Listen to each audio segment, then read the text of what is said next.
రేపటి నుండే కార్తీక మాసం ప్రారంభం కానుంది. దీపావళి అయిన తరువాత రోజు నుండి కార్తీక మాసం అనేది ప్రారంభం కాబోతుంది.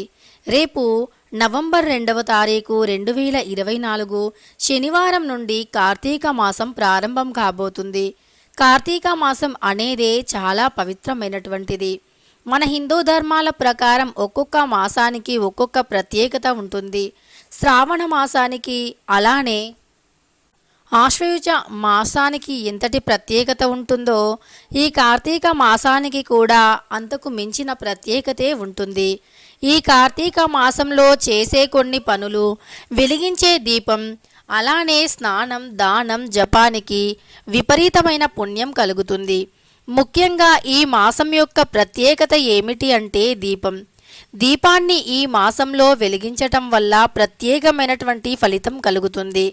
కార్తీక మాసం నెల రోజులు కూడా ప్రతినిత్యము ఉదయం నిద్రలేచి ఈ కార్తీక మాసంలో చేసే ప్రతి పూజ కూడా ఎంతో పుణ్యాన్ని కలిగింపజేస్తుంది. కటిక దరిద్రుణ్ణి కూడా ధనవంతునిగా మారుస్తుంది. రేపు శనివారం నుండి కార్తీక మాసం ప్రారంభం కానుంది. ఈ కార్తీక మాసంలో పరమశివుణ్ణి అలానే విష్ణుమూర్తిని ఎంత భక్తిగా పూజిస్తే అంత మంచి పుణ్యం లభిస్తుంది. ముఖ్యంగా ఆర్థికంగా అనేక రకాల సమస్యలను ఎదుర్కొంటున్న వారు కావచ్చు, ఎన్నో రకాల సమస్యలతో పాటు తీరని కోరికలతో ఎవరైతే బాధపడుతూ ఉన్నారో అలాంటి వారు కూడా ఖచ్చితంగా మంచి స్థాయికి ఎదుగుతారు. అంతేకాదు తీరని కోరికలు, అనేక రకాల సమస్యలతో బాధపడుతున్న వారు కూడా ఈ కార్తీక మాసంలో 30 రోజులు కూడా బ్రాహ్మీ ముహూర్తంలో నదీ స్నానాన్ని ఆచరిస్తే ఎన్నో జన్మల పాపాలు, దరిద్రాలు తొలగిపోతాయి. తెలిసి తెలియని పాపాల నుండి కూడా విముక్తి అనేది లభిస్తుంది. అంతేకాదు కార్తీక మాసంలో చేసే స్నానానికి విపరీతమైనటువంటి పుణ్యం లభిస్తుంది. ఈ మాసంలో వరుసగా 3 రోజుల పాటు నదీ స్నానాన్ని బ్రాహ్మీ ముహూర్తంలో ఆచరిస్తే, అంటే సూర్యుడు ఉదయించక ముందు ఆచరిస్తే గనక ఖచ్చితంగా వారికి ఎంతటి ఘోరమైనటువంటి దుష్టశక్తుల ప్రభావం ఉన్నా, ఎంతటి దరిద్రమైనటువంటి జాతకులు ఉన్నా సరే, ఎంతటి దరిద్ర జాతకులు అయినా సరే రాజయోగం పడుతుంది. శని దోషాలు కూడా ఖచ్చితంగా తొలగిపోతాయి. శనీశ్వరుని యొక్క దుష్ప్రభావాలు కూడా తొలగిపోతాయి. శని బాధలు అనేవి తొలగిపోయిన తరువాత పరమశివుని అనుగ్రహం లభిస్తుంది. కార్తీక మాసంలో ప్రతి నిత్యము కూడా ఉదయాన్నే నిద్రలేచి ఈ యొక్క స్నానం పెళ్ళి అయినటువంటి స్త్రీలు కావచ్చు, పెళ్ళి కానటువంటి స్త్రీలు కావచ్చు, ఎవరైనా ఆచరించవచ్చు. ముఖ్యంగా ఈ మాసంలో వెలిగించే దీపాలకి ప్రత్యేక స్థానం ఉంటుంది. కార్తీక మాసంలో గోధుమ పిండితో చేసినటువంటి ప్రమిదలో ఆవు నెయ్యి కానీ నువ్వుల నూనె కానీ పోసి దీపాన్ని పరమశివుడి ఫోటో ముందు జిల్లేడు ఆకుపైన వెలిగించాలి. లేదా నారికేల దీపం అంటే కొబ్బరికాయ దీపాన్ని పరమశివుడి ముందు వెలిగిస్తే ఖచ్చితంగా ఏవైతే వెనుకబడిపోయిన పనులు ఉన్నాయో, అంటే వ్యాపారంలో కానీ, విద్యాపరంగా కానీ, ఉద్యోగపరంగా కానీ ఎదుర్కొంటున్న అన్ని రకాల సమస్యలు కూడా తొలగిపోతాయి. అంతేకాదు ఈ దీపాల వల్ల ఐశ్వర్యం కూడా లభిస్తుంది. ఆ ఈశ్వరుని అనుగ్రహంతో ఐశ్వర్యవంతులుగా మారిపోతారు. ముఖ్యంగా ఈ మాసంలో అంటే కార్తీక మాసంలో వైష్ణవ ఆలయం అంటే విష్ణుమూర్తి ఆలయానికి వెళ్ళి ఒక ప్రత్యేకమైనటువంటి దీపాన్ని వెలిగించాలి. ఈ దీపాన్ని ఎలా వెలిగించాలి అంటే ఒక తమలపాకు పైన దీపాన్ని వెలిగించి ఆ దీపం దగ్గర నల్ల నువ్వులు, అలానే కొన్ని బియ్యం, నల్ల నువ్వులు లేదా బియ్యం లేదా అవిస పువ్వులు ఆకుపైన పెట్టాలి. అంటే ఒక తమలపాకు పైన నల్ల నువ్వులు పోసి ఆ నల్ల నువ్వులు మరియు బియ్యాన్ని పొయ్యాలి. ఒకవేళ మీకు అవిస గింజలు అందుబాటులో ఉంటే బియ్యం పొయ్యకపోయినా పర్వాలేదు. అవిస పువ్వులు అందుబాటులో ఉంటే బియ్యం పొయ్యకపోయినా పర్వాలేదు. ఈ ప్రత్యేక దీపాన్ని కార్తీక మాసంలో ఒక్కసారైనా సరే విష్ణుమూర్తి ఆలయంలో వెలిగించాలి. అలానే పరమశివుని ఆలయంలో అంటే శివాలయంలో ఒక 3 ప్రత్యేక దీపాలను వెలిగించాలి. వాటి వల్ల కటిక దరిద్రాన్ని, అనేక ఆర్థిక సమస్యను ఎవరైతే ఎదుర్కొంటూ ఉన్నారో వాటి నుండి విముక్తి లభిస్తుంది. ఆర్థిక సమస్యలు తొలగిపోతాయి. కటిక దరిద్రులు కూడా ధనవంతులుగా మారిపోతారు. ఆ దీపాలు ఎలా వెలిగించాలి అంటే, ముందుగా శివాలయంలో ధ్వజస్తంభం దగ్గర ఒక దీపాన్ని వెలిగించాలి. అలానే నందీశ్వరుని దగ్గర ఒక దీపాన్ని వెలిగించాలి. అలానే పరమశివుడికి అతి దగ్గరలో ఒక దీపాన్ని వెలిగించాలి. ఇలా ఈ కార్తీక మాసంలో ఈ దీపాలను వెలిగించి శివాలయం చుట్టూ కూడా ప్రదక్షిణలను చేస్తే ఖచ్చితంగా పాప విముక్తి కలుగుతుంది. పాపాల నుండి విముక్తులం కాగలుగుతాము. మనం పేదరికాన్ని అనుభవిస్తున్నాము అంటే ఖచ్చితంగా మన చుట్టూ ఉండే దరిద్రం, శనీశ్వరుని యొక్క దుష్ప్రభావాలు, తెలిసో తెలియకో చేసిన పాప కర్మాలే మన పేదరికానికి కారణమవుతాయి. అవన్నీ కూడా తొలగిపోవాలి అంటే ఖచ్చితంగా మనం ఈ యొక్క అంటే కార్తీక మాసంలో ఈ విధంగా దీపాలు వెలిగించాలి. అలానే మర్చిపోయి కూడా పొరపాటున కూడా కార్తీక మాసంలో కొన్ని వస్తువులను ఎవ్వరికీ దానంగా ఇవ్వకూడదు. దానంగా కాదు, డబ్బులకి కూడా ఇవ్వకూడదు. కార్తీక మాసం అంటేనే అత్యంత పవిత్రమైనటువంటిది. ఈ మాసంలో చేసే కొన్ని దాన ధర్మాల వల్ల కోటీశ్వరులుగా మారుతారు. అదే కొన్ని దాన ధర్మాల వల్ల కటిక పేదరికాన్ని అనుభవిస్తారు.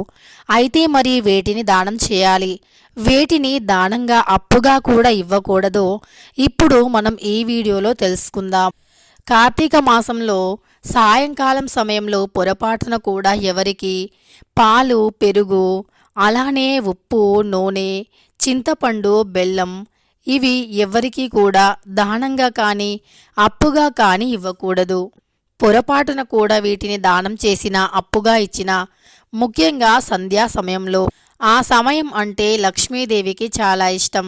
సంధ్యా సమయంలో పొరపాటున కూడా ఎవ్వరికి పాలు, పెరుగు, అలానే చింతపండు, ఉప్పు, నూనె, అలానే బెల్లం ఇవి సాయంత్రం 6 దాటిన తర్వాత ఎవరికైనా దానంగా ఇస్తే ఇక వారి ఇంట్లో లక్ష్మీదేవి అస్సలు నిలవదు.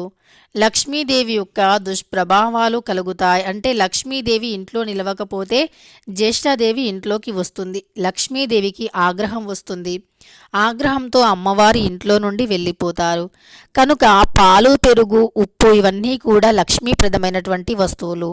వీటిని ఈ కార్తీక మాసంలో సంధ్యా సమయంలో పొరపాటున కూడా ఎవ్వరికీ ఇవ్వకూడదు. అలానే ఈ మాసం దాన ధర్మాలకి ప్రత్యేకత. ఈ మాసంలో దాన ధర్మాలు చేసిన, నదీ స్నానాలు ఆచరించిన, పుణ్యనదీ స్నానాలు ఆచరించిన, బ్రాహ్మీ ముహూర్తంలో నిద్రలేచి స్నానం ఆచరించిన, అలానే ఈ మాసంలో కొన్ని రకాల దాన ధర్మాలు చేసిన, దీపం వెలిగించిన, జపం చేసిన ఎంతో పుణ్యం లభిస్తుంది. ఈ మాసంలో స్నానానికి, దానానికి, జపానికి ఎంతో పుణ్యం లభిస్తుంది. ఈ కార్తీక మాసంలో స్నానం విషయంలో తప్పకుండా జాగ్రత్తలు పాటించాలి. తప్పకుండా నదీ స్నానం ఆచరించాలి. నదీ స్నానం ఆచరిస్తే కోటి జన్మల పుణ్యం కలుగుతుంది. కోటి పాపాలు తొలగిపోతాయి. అంతేకాదు ఈ కార్తీక మాసంలో స్నానం అంటే నదీ స్నానం చేయటం వీలు కాని వారు ఇంట్లోనే స్నానం చేసే నీటిలో ప్రతినిత్యము అంటే ఈ కార్తీక మాసం మొత్తం 30 రోజుల పాటు ప్రతి నిత్యము కూడా స్నానం చేసే నీటిలో గుప్పెడు రాళ్ల ఉప్పుని వేసుకొని చేయాలి. లేదా మనం స్నానం చేసే నీటిలో ఏదైనా పుణ్యనది క్షేత్రాల నుండి తెచ్చుకున్నటువంటి నీటిని కలుపుకొని చేయాలి. ఇలా స్నానం ఆచరించే సమయంలో ఓం నమః శివాయ అని కానీ లేదా నమో నారాయణాయ అని కానీ జపించాలి. ఇలా జపిస్తూ స్నానం ఆచరిస్తే గనక మన పాపాలు, దరిద్రాలు అన్నీ తొలగిపోతాయి. అన్నింటి నుండి కూడా విముక్తి అనేది లభిస్తుంది. కోటి జన్మల పుణ్యం అనేది లభిస్తుంది. కోరినంత ఐశ్వర్యం కూడా వచ్చి పడుతుంది. అంతేకాదు ఈ యొక్క కార్తీక మాసంలో పేదవారికి ధాన్యము అంటే బియ్యము కానీ లేదా ఆహారం కానీ, నూతన వస్త్రాలు కానీ, వీలైతే డబ్బు సాయం కానీ చేయాలి. ఇవి పేదవారికి దానం చేస్తే మనకు పట్టిన దరిద్రాలు తొలగిపోతాయి. మనకు ఏవైతే అనేక రకాల దోషాలు ఉన్నాయో వాటి నుండి కూడా విముక్తి అనేది లభిస్తుంది. ఇలాంటి పాపాలన్నీ కూడా తొలగిపోవడానికి ఈ కార్తీక మాసంలో చేసే స్నానం ఎంతో పవిత్రమైనటువంటిది. ముఖ్యంగా ఈ కార్తీక మాసంలో బ్రాహ్మీ ముహూర్తంలోనే నిద్రలేవాలి. పరమశివునికి ఇష్టమైనటువంటి జిల్లేడు పూలు అలానే జిల్లేడు ఆకులను సమర్పించాలి. ఈ కార్తీక మాసంలో జిల్లేడు చెట్టుకి పూజలు చేయాలి. జిల్లేడు చెట్టుకి నీరుని సమర్పించాలి. అంతేకాదు ఈ కార్తీక మాసంలో ప్రతిరోజు కూడా గుప్పెడు బియ్యాన్ని పక్కన పెట్టాలి. బియ్యం కడిగే సమయంలో ఓం నమఃశివాయ అని తలుచుకొని ఎప్పటికీ కూడా బియ్యానికి లోటు రాకుండా చూడమని వేడుకోవాలి. అలా ఈ మాసం అయిపోయేలోపు గుప్పెడు బియ్యాన్ని పక్కన పెట్టి ఆ బియ్యాన్ని పేదవారికి దానం చేయాలి. ఇలా చేస్తే దరిద్ర బాధల నుండి విముక్తి లభిస్తుంది. అంతేకాదు ఈ మాసంలో ఈ కార్తీక మాసం అయిపోయేలోపు బియ్యం డబ్బాలో 9 వక్కలు 9 రూపాయి నాణాలను ఒక వస్త్రంలో వేసి మూటలా కట్టి వాటిని బియ్యం డబ్బాలో వేయాలి. ఇలా వేస్తే కోరుకున్నంత ధనం వచ్చి పడుతుంది. కోరిన కోరికలు కూడా నెరవేరుతాయి. కోట్లకి అధిపతిగా మారిపోతారు. కటిక దరిద్రాన్ని అనుభవిస్తున్న వారు కూడా కోటీశ్వరులుగా మారిపోతారు. ఈ కార్తీక మాసంలో గోమాతకు ఏ ఆహారం పెట్టినా మంచి పుణ్యం లభిస్తుంది. బెల్లంతో తయారు చేసినటువంటి అన్నాన్ని అంటే పొంగలన్నాన్ని గనక గోమాతకి తినిపిస్తే మన కోరిన కోరికలు నెరవేరుతాయి. అంతేకాదు ఈ కార్తీక మాసంలో తప్పకుండా స్నానం చేసే సమయంలో పరమశివుని తలుచుకోవటం మర్చిపోవద్దు. మీకు వీలైతే నదుల పేర్లను తలుచుకుంటూ స్నానం ఆచరించాలి. ఈ విధంగా స్నానం ఆచరిస్తే గనక అలానే కార్తీక మాసంలో ఉదయాన్నే సూర్యుడు ఉదయించకముందు నిద్రలేచి బ్రాహ్మీ ముహూర్తంలో స్నానం చేసి మనం పరమశివుణ్ణి పూజిస్తే గనక ఖచ్చితంగా వారి దశ మారిపోయి అదృష్టవంతులుగా మారిపోతారు. పరమశివుని అనుగ్రహంతో ధనానికి ధాన్యానికి లోటు లేకుండా సంపూర్ణ ఆరోగ్యవంతులుగా మారిపోతారు. తెలుసుకున్నారు కదా కార్తీక మాసంలో స్నానం విషయంలో ఎలాంటి నియమాలు పాటించాలి, స్నానం ఎప్పుడు చేయాలి, ఏ దానం చేయాలి, ఏ దానం చేయకూడదు అని. వీడియో నచ్చితే లైక్ చేయడం మర్చిపోకండి. అలానే ఇలాంటి ఎన్నో వీడియోస్ కోసం ఛానల్ని తప్పకుండా సబ్స్క్రైబ్ చేసుకోండి. ముఖ్యంగా ఈ మాసంలో పరమశివుణ్ణి 30 రోజుల పాటు ఎవరైతే క్రమం తప్పకుండా అభిషేకిస్తారో అలాంటి వారు కటిక దరిద్రుడు భిక్షం అడుక్కునేవారు కూడా ఇక వారి జీవితం అనేది ఏ విధంగా మారుతుంది అంటే ఎవరు ఊహించలేరు. అంత గొప్పగా మారిపోయి కోట్లకు పడగలెత్తుతారు. పరమశివుడికి అభిషేకం అంటే చాలా ఇష్టం. అందులో ఈ కార్తీక మాసంలో బిల్వ దళాలు, మారేడు కాయలు, అలానే అభిషేకం జిల్లేడు పూలు, జిల్లేడు ఆకులను పరమశివునికి గాని సమర్పిస్తే ఇక వారి జీవితం ఎవ్వరూ ఊహించని విధంగా మారిపోతుంది. అన్ని దారులు మోసుకుపోయినా సరే ఏదో ఒక దారి అనేది తెరుచుకొని కోటీశ్వరులుగా ఎదుగుతారు.